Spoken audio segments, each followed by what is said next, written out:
అధ్యక్షుడు పెజిష్కియాన్ తో ప్రధాని మోదీ ఫోన్ కాల్లో మాట్లాడారు. యుద్ధ పరిస్థితులపై మాట్లాడారు. ప్రధాని మోదీ యుద్ధం తీవ్రతరమవుతూ ఉండడంపై ఆందోళన వ్యక్తం చేశానన్నారు.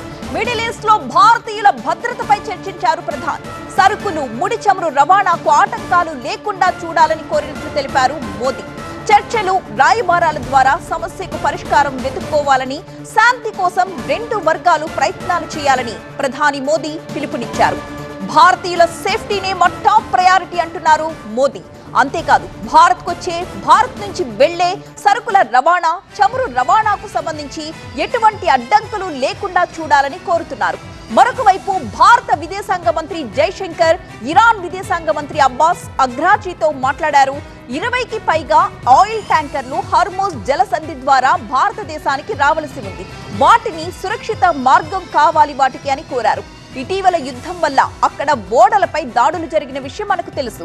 దీంతో కొన్ని నౌకలు దెబ్బతిన్నాయి కూడా. భారత్కొచ్చే ఒక నౌక పైన కూడా దాడి జరిగింది. ఈ ఉద్రిక్తతలన్నిటి నేపథ్యంలో హర్మూజ్ జలసంధి ద్వారా భారత నౌకల సేఫ్ పాసేజ్ కోసం ప్రయత్నాలు ముమ్మరం చేసింది కేంద్రం.